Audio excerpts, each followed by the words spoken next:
Alright, so welcome into the first Locker Room Access film breakdown. My name is Carey, and today I'll be breaking down and analyzing Mamadi Diakite's development throughout his playing career as a Virginia Cavalier.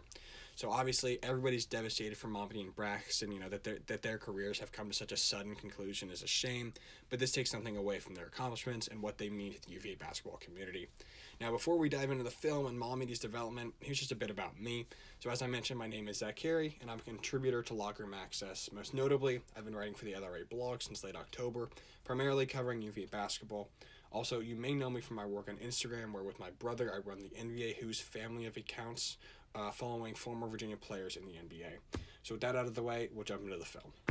So to evaluate Mamadi's play, I've broken it down into specific criteria on the offensive and defensive sides of the ball. So to start on defense, most important aspect or skill of being a big man in the Virginia Pac-line defense is being able to guard against ball screens. And really, this is what has gotten Mamadi such consistent minutes throughout his career, playing 14 minutes as a freshman, around 15 as a sophomore in his second year, and then bumping up gradually to about 33 minutes in his last year. Has been his proficiency for guarding against ball screens, being able to hedge out when the screen is set, hedge out onto the ball handler to stop his progress, force him to go back, force him away from the middle of the court, maybe even make him pick up his dribble, and then recovering back onto Mamadi's man in the paint. Right. Also, this includes identifying and guarding slips. So when the big man on offense goes to set the pick but doesn't actually set the pick and slips by, either to cut to the basket or to pop out for a shot, Mamadi's been able to, or at least the majority of the time, he's been able to maybe set a little bit of a head, but then recover back to make sure that the offense doesn't get any advantage out of that. In our first clip here, we're going to see Mamadi get drawn out by a ball screen and have to hedge pretty hard. And for a redshirt first year, this is a very impressive play, right? So he's going to get drawn out. He's at the ACC logo now.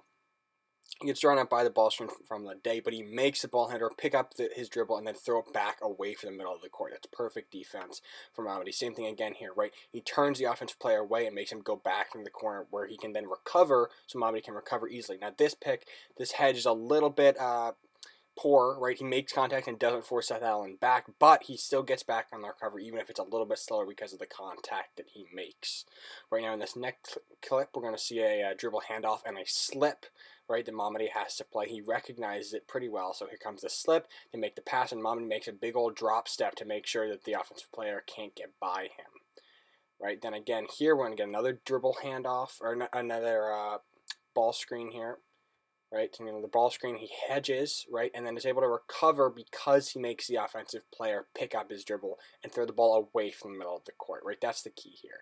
Now here we're going to get another dribble handoff, as I mentioned, and Mamadi's actually going to have to switch onto a smaller guard, but Mamadi is so versatile that he's able to guard the smaller man a little bit and not let him get by him and make sure that they don't really get anything out of that dribble handoff motion. Remember, he's a redshirt first year, so he did get a year to learn the defense. Right now, here he switches onto a guard actually, and he dribbles out. But right, Mamadi, he had a year to learn the defense. He had a year to learn about defending ball screens. But this is still incredibly impressive for someone in their first year playing in the Virginia system. This is why Jay Huff, hasn't gotten consistent minutes until this season because he hasn't been good guarding ball screens. But here, Mamadi takes a big old drop step with his right leg and then his left leg to stay with a smaller guard and then contest the shot. That's perfect defense. That's why he gets so many minutes early on in his career, because he's versatile. He can switch and guard ball screens. Right here, Mamadi's going to actually get scored on. Right, he's not perfect. He is a redshirt first year, as I mentioned, and he doesn't force Seth Allen back. He lets Seth Allen get around him, and then the recovery is slow, so Virginia Tech gets an easy layup. Right, so yeah, Mamadi is a redshirt first year, so there's going to be some learning curve, but he's, at this point in his career, he's extremely effective at being able to force ball handlers to pick up their dribble and then reassess the situation, not go towards the middle, and that's why he got so many minutes early on. So the next aspect of Mamadi's play we're going to focus on is his 1v1 defense. We're going to start actually in the post, and while he was solid at guarding ball screens early on in his career, he was less effective in the post because he lacked some of the strength to be able to contest and stay in front of bigger, older players who had more experience and more bulk, right? And this meant that he had less playing time. That he wasn't able to hold his own in the post, and this also led to some significant foul trouble. He only played 20 plus minutes in 4 games, but he recorded 3 plus fouls in 13, fouling out of 4, I believe. He also fouled 6.7 times per 40 minutes. Of course, there were still massive positives about his game. He averaged 1.2 blocks per game, even though he only played 14 minutes, 3.5 blocks per 40 minutes, and a 12.1% block rate.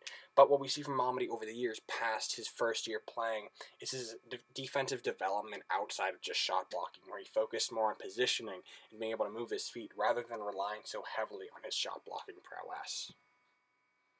So what we see in this first clip is actually a pretty good rep for Mamadi and the post guarding fifth-year senior Zach Leday. He's able to contest the shot, stick with Leday, not get the defense rebound, but then still contest a second shot, right? We're going to focus on his matchup with Zach Leday actually in this game in Blacksburg, right? But after that play, that was in the first half, Mamadi comes back in the second half, right, with about 15, 16 minutes left in the game, and he goes up with Leday again, right? Isaiah Wilkins has 2 or 3 fouls. And what we see is Leday just goes to work on Mamadi, right? Here, Mamadi plays good defense, right? But Leday just gets the spot that he wants to. Mamadi's not strong enough to stop him from doing that, and Leday makes the shot.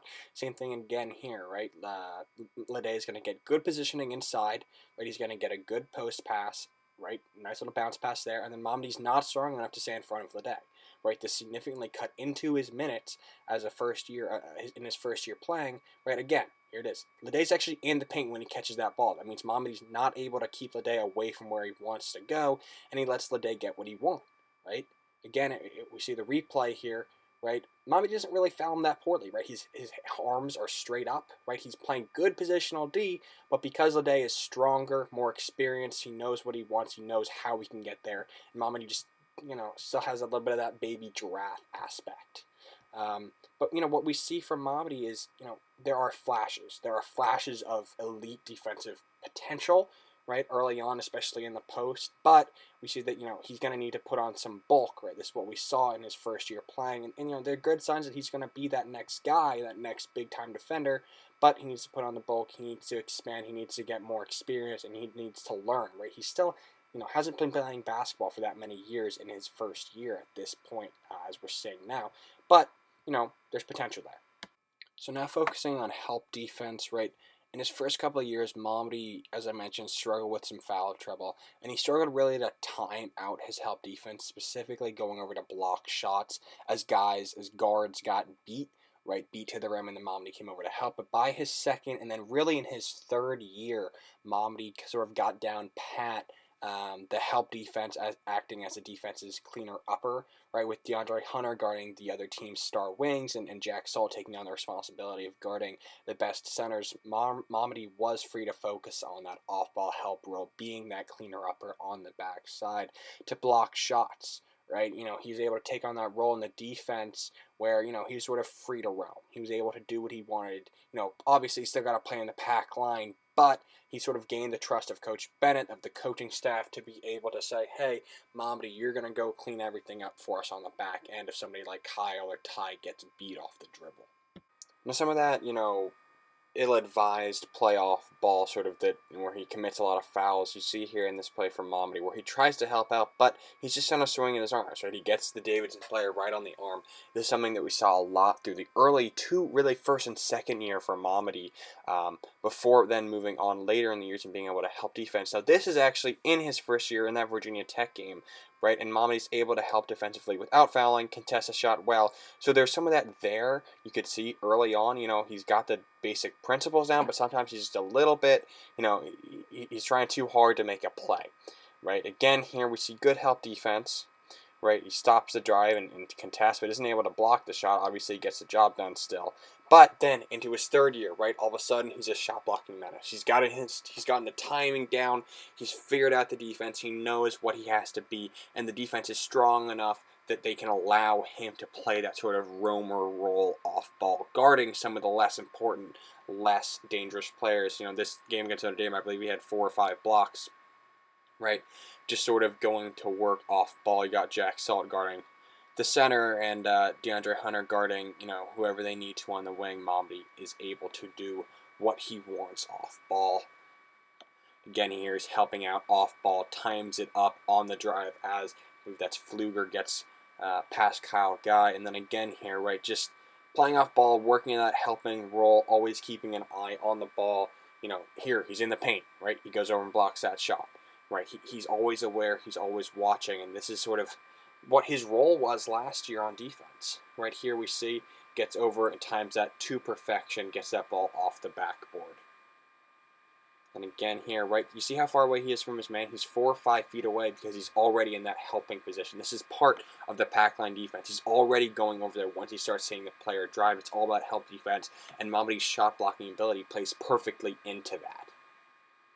Again, obviously in the national championship game, he's ready. He's ready to block that shot from Culver, send it into the stands there. And that's really, I mean, that's what made Mamadi so valuable for the team last year, able to prevent easy layups, right? Where guys like maybe Jack Salt, a little bit slower, DeAndre Hunter not quite big enough, right? Mamadi's able to hedge out on ball screens, survive there, but also act as a perfect help defender.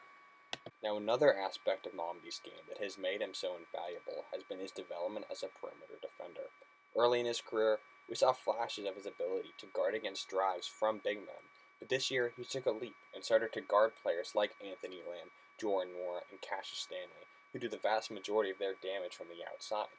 His quickness and developed drop step, and then the utilization of his length, which allows him to contest just about every shot, have made him an elite defender of threes and stretch fours.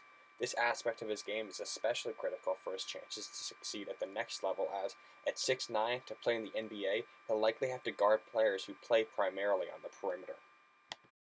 So in this clip here, we actually see Mamadi in his first year again in that game against Virginia Tech, guarding against the drive of Zach Leday, the bigger post player, but still trying to drive. Mamadi drops us and able to block that shot there. Then in his third year, actually playing against Zion Williamson, and his drive being able to block that shot perfectly. Obviously, that's not something Mamadi did all that often, but you can see the flashes of it early on in his career. Then in the fourth year, in his Mamadi's fourth year playing, he's guarding Jordan Nwora, who plays at the 4, but is primarily a perimeter player trying to drive off ball here. He drives, but Mamadi's with him the whole way. Jordan Nwora gets away with a little bit of an offensive foul there. Then against Wendell Moore for Duke, sort of playing that 3-4 role for them as a wing guy who loves to try and be a slasher and drive to the bucket here. Mamadi guards him, right? He drops up to that right foot, stays with him all over him the whole time, strips the ball out from Wendell Moore, and then contests the deep 3 with the shot clock running out. Great perimeter defense from Mamadi. Then against Jordan Nwora, again, he drop steps perfectly on the fast break, not letting the quicker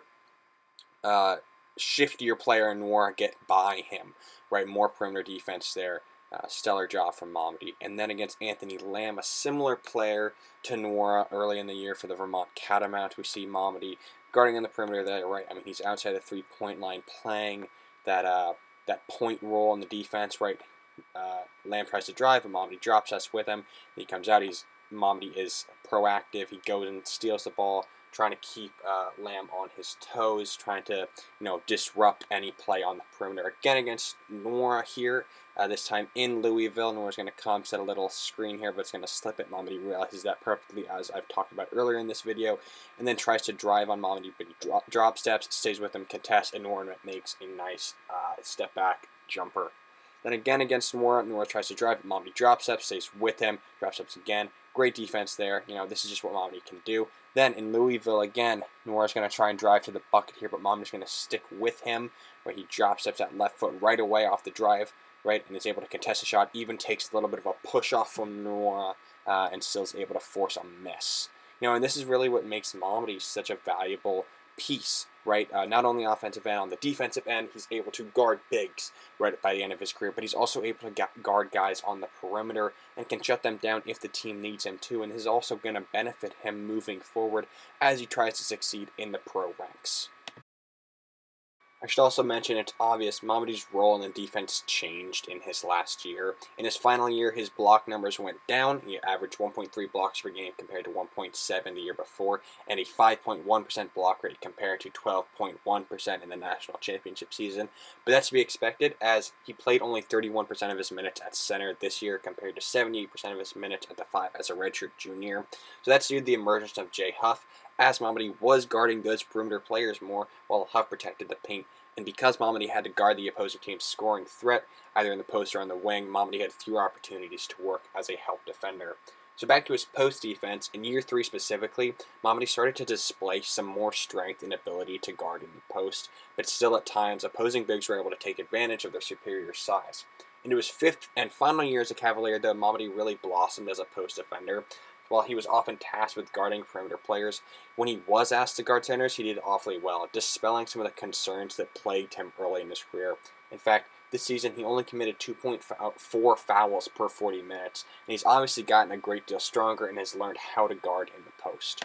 In this clip, we see Mamadi in his third year guarding Ray Spalding in the post, right? So Mamadi's able to block that shot, have good positioning on Spalding. So that's some of that spark you saw in his third year. But then again, in the Elite Eight, we have Matt Harms, who's 6 inches taller, significantly heavier than Mamadi, able to work his way inside the post, get the positioning that he wants there, right? It's able to basically just manhandle Mamadi there. And that's some of the issues we still see. Obviously, bigger players are harder to guard, but, you know, there's still some issues there in his third year. Then we go into his fourth year playing as a Cavalier, right? So he's actually guarding a perimeter player here, but he switches on to Stephen Enoch after a screen here, and is able to guard Enoch in the post fairly well. He contests the shot, he blocks it even, right? So that's good work, that's experience, that's know-how, right? And then we have against Vernon Carey for Duke. You know, this is really premier defense for Mamadi. If you just watch him this entire possession, he's not letting Vernon Carey get anywhere he wants. This is an extreme right. He sets a pick, he slips it, Mamadi recovers. This is extremely great defense. He guards against the drive, tries to back him in. Mamadi's there. He's strong enough. He stays in front of him. Little help from Braxton Key there, but that's all mostly Mamadi there. That's just phenomenal D. 4 seconds left on the shot clock. That's all Mamadi. That's the evolution of Mamadi Diakite on the defensive end. Again against Vernon Carey. Carey just tries to outstrength Mamadi here. Nothing there. Mamadi's got it. Mamadi's great shot contest. Vernon Carey would have had to hit a ridiculous shot there to get that to go. And, you know, this is just sort of the full circle development for Mamadi Diakite, you know, getting beat by guys like Zach Ledee, who's 6'7", maybe 230 or something, and then going against a guy like Vernon Carey, who's a solid 6'11", 250, right, who just can't get by him because Mamadi's that fifth year. Mamadi is the experienced player now. Mamadi can guard just about anybody on that court. Right, he's quick enough, he's strong enough, he's versatile enough, and that's what makes him so valuable as a defender, and so valuable on this team as a defender off ball, right? He knows how to block shots now. He knows how to play defense on the perimeter. He knows how to play defense in the post, and he's strong enough and quick enough to do all of that, right? And honestly, listen, Tre Jones, great defender, good on the perimeter, shut Kihei Clark down this year, but Mamadi Diakite was the best defender in the ACC this year, and I'll leave it at that. Alright, thanks for watching, everybody. Make sure to subscribe to Locker Room Access on YouTube. I'll be putting out a breakdown of Mamadi's offensive development in the next couple of days, so make sure to turn on notifications for that. You can follow Locker Room Access on Instagram at Locker Room Access Inc. You can follow him on Twitter at Locker Room Inc. And you can also follow me on Twitter at ZachCarey11 for more UVA basketball content. Make sure to stop by the Locker Room Access forum at lockerroomaccess.com for great UVA basketball discussions with UVA basketball alum Doug Smith and recruiting expert Who's Got Next. Also, make sure to check out the Locker Room Access podcast wherever you get your podcast.